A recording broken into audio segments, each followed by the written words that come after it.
Iako smo naviknuli da u ovo doba godine već ispratimo niske temperature i da su naše biljke već lijepo ušuškane u bašti u tlu, ova godina je potpuno drugačija. Kao što i nama ovakve promjene u vremenskim prilikama ne odgovaraju i uzrokuju razne zdravstvene probleme, tako je i sa biljkama. Posljednjih skoro 15 dana sunce je bilo naš stalni pratitelj u vrtu i mamilo nas da odradimo sjetvu, pa čak i sadnju određenih biljaka. Zadnjih nekoliko dana su temperature postizale i rekorde za ovo doba godine, što nikako nije bilo dobro i moglo se predvidjeti da će biti problema. Samim tim, kada se bavite uzgojem biljaka, važno je pratiti vremenske prognoze. S obzirom da se dogodio preokret u vremenskim uslovima i da su se temperature naglo spustile, to je za naše biljke bio veliki stres. Danas ćemo zato sa vama podijeliti savjete kako na prirodan način oporaviti biljke sa prirodnim hranjivima i dati im ono što je potrebno da bi se nastavile lijepo razvijati. Oni koji se svaki dan druže sa nama uz novi video savjet znaju da svaki savjet donosimo na vrijeme, pa se nadamo da je tako i ovaj put. Mi smo već iznijeli svoje cvijeće na balkone, citruse poput limuna, mandarine, naranče, iznijeli smo u voćnjak iz zaštićenog prostora, a trenutni uslovi su za te biljke veliki stres. Rana sorta krompira je već niknula, a mi smo kod svog već odradili i zagrtanje, dok smo kod kasnog krompira obavili okopavanje kako bi spriječili rast korova. Voće je cvjetalo i već su se formirali plodovi, pa ni njima ove promjene ne odgovaraju. Malina je uranila i cvjeta mnogo prije nego što je to uobičajeno za naše područje.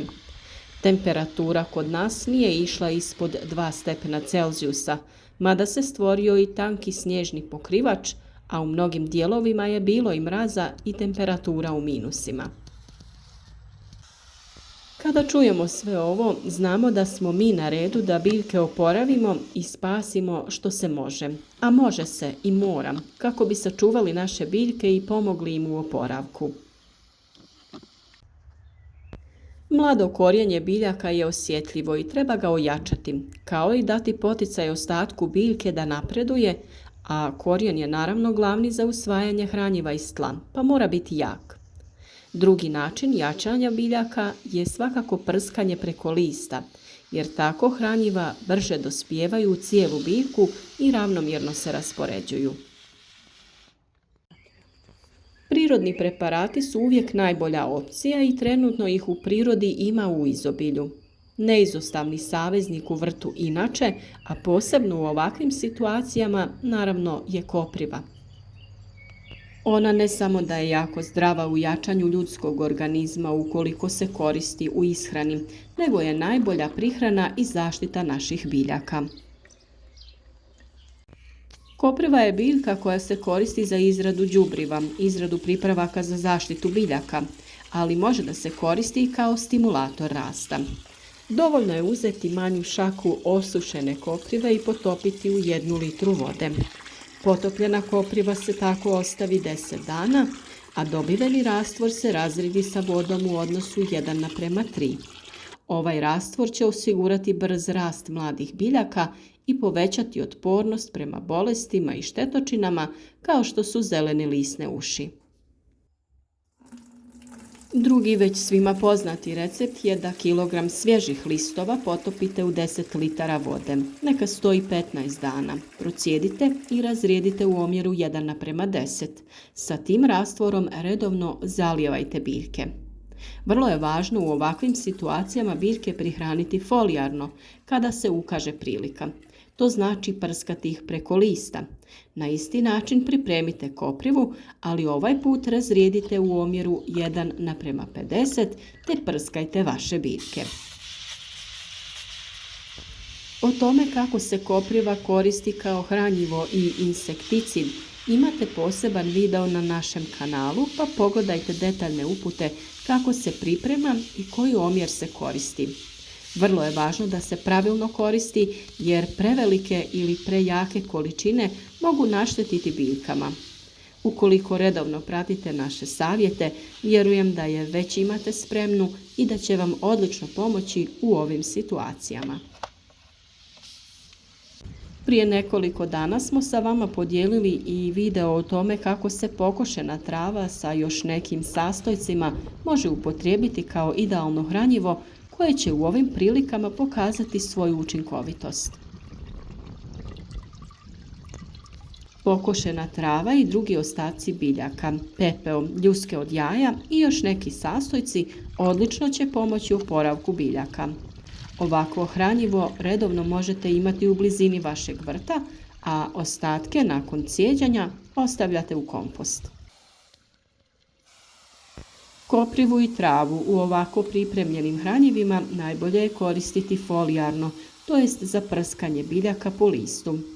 Dušik iz ovih biljaka potaknuti će obnovu i jačanje zelene mase biljaka, dok će kalij i fosfor iz pepela potaknuti razvoj korijena i usvajanje drugih hranjiva iz tla.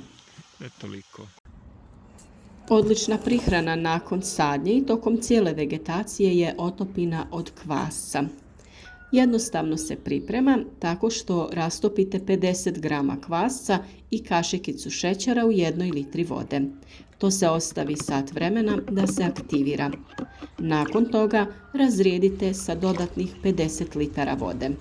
Tom otopinom zalijevajte biljke barem jednom sedmično. O tome također imate poseban video savjet u kojem je objašnjeno koje su to sve prednosti korištenja ovakvog hranjiva. A tu je i glistinac koji je najkvalitetnije hranjivo koje možete koristiti u vrtu, a od njega možete pripremiti i rastvor u vodi. Određenu količinu glistinca koju želite i koju imate dostupnu potopite u vodi u omjeru 1:2, glistinac naprema voda. Ostavite da stoji 24 sata te procijedite. Tekućinu tada razrijedite 1:10 sa vodom i sa tim zalijevajte vaše biljke, a možete također da ih folijarno prihranjujete. S obzirom da su voćke već listale, sva ova hranjiva možete koristiti kako bi i njima osigurali potrebne nutrijente da se oporave i nastave sa razvojem. Također, sva ova hranjiva možete da koristite i da prihranite presadnice povrća. Mladim presadnicama ovo je također stres jer još uvijek nisu presađene na otvoreno ili u plastenike, te ove niske temperature njihovom razvoju nimalo ne pogoduju.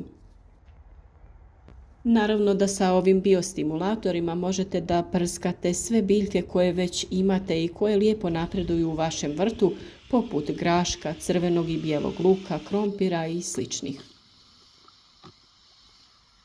Postoje i razna hranjiva koja možete kupiti, a koja su napravljena sa prirodnim sastojcima i pogodna su u ekološkoj proizvodnji.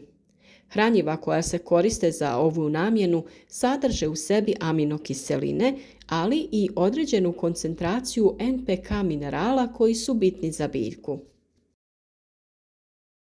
Ove tretmane najbolje je napraviti folijarnom prihranom preko lista, a za to najčešće koristimo Sinergon, Zoberaminol, Black Up ili neko drugo tekuće hranjivo, odnosno biostimulator koji možete potražiti u svim vrtnim centrima ili poljoprivrednim apotekama.